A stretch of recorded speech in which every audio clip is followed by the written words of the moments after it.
What's going on, guys? Jacob Orth back here with another video of Jacob's Life in Vegas, talking to you guys today. Actually going to give you guys a real estate update here in the Las Vegas Valley. And I meant to do this video a little while ago. I tried to do a mid-year update when it comes to the real estate here, and then also one at the end of the year, like you guys have seen me do for the past couple years now. And I find this interesting actually because if any of you remember at the end of last year, so it was right around December, I put out the video for Las Vegas in 2016, what real estate, you know, was kind of like the projection of what it was going to be like. Because at that point we had kind of been stuck with like median home prices at about $220,000. That was kind of like the place we've been stuck at in the market towards like the end of the year. It kind of flatlined. And after talking to people in the real estate industry, people who've worked in real estate, and reading about it here just locally, I mean, the general consensus was that, you know, 2016 really wasn't going to be a year to see much growth, if any at all.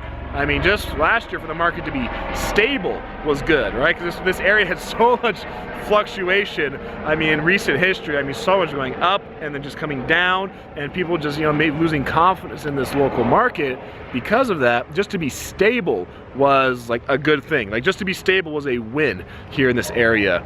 And 2015, that's essentially what it was, and in 2016, that's what a lot of people expected. And remember one of the big reasons given was that because also this was an election year, and a lot of times in election years, people are hesitant to jump in the market. They're hesitant to go spend a bunch of money buying a property because they want to wait and see who the president's going to be for the next 4 years. So that's what I'd been told by people. They say, yeah, in election years, you know, usually the market doesn't make that much of an improvement. It's just kind of how it goes.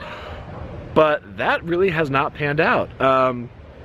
We did kind of, like I said, flatline about $220,000 towards the end of last year was the median home price here in the area for homes, and then it went and dipped a little bit, and then, you know, started to gradually make some progress, started to gradually work its way back as the year was going. And then once we went from like spring, you know, kind of getting into the summertime was when it went up, and we went up to $236,000 as the median home price here in this area now in July. That's where it was. So pretty much at the halfway mark of the year, right around that point, it was about $236,000. It was $235 in June and $236 in July. So it hung around that area right there, which is interesting because at the bottom of this market in January of 2012 was when the median home price was $118,000. And that was at the bottom of everything here when, you know, Las Vegas was sucking wind hard.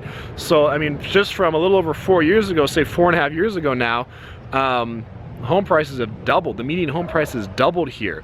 So the growth is actually, I would say, maybe has come by a little bit of a surprise in this area, but nonetheless, I mean, you can see, for those of you that are living here, you could probably agree, depending on what part of town you're in, there's more homes being built. And I see more homes being built just like a couple years ago in this area. You see a lot of empty lots starting to get filled in. They're breaking ground on new developments, and, you know, the construction is going. So the real estate is starting to grow, construction's doing better, which obviously construction is a large part of our economy here. And it's just kind of interesting to see it play out like that, because it didn't seem like that was how the year was going to go. Now, I think it's going to be interesting to see how the rest of the year goes from here on out as we get closer to, you know, this election finally finishing, we get closer to the end of the year, because, you know, something that's unique about the Vegas market from talking to people in the industry, they talk about how, you know, because our weather is so nice here that, you know, in the wintertime, Vegas really doesn't slow down a whole lot. It doesn't slow down like other areas when the winter time hits, because, you know, we're not in Wisconsin where we're buried in snow during the winter time. And then people are coming and going all year round in this area, all year. I mean, I moved here in the winter time. That was when I moved here to Vegas. So people are always coming and going from this area. So in that regard, when it comes to real estate, that makes Vegas's market a bit unique. So from here to the end of the year, I think it's gonna be interesting to see when I get to do like my end of the year wrap up video, how the real estate market does from now until then and what it boasts for 2017. Because, you know, they said this market was on quite a ride for a while. I mean, it was high as could be, and then damn, it went low. I mean, damn, it dropped, and a lot of people lost money. A lot of people found themselves in a bad financial situation when everything went down. So having been stable in recent years, now having seen some growth in like the first half of this year, the rest of this year I think is going to be an interesting one as the election finishes, as we go into next year. So if you're living here right now, tell me what you think about the real estate market. If you're getting ready to move here and you're thinking about buying a home, tell me what you think about it down below, maybe what some of your concerns are. And that's gonna be it for this video. I'm Jacob. This is My Life in Vegas.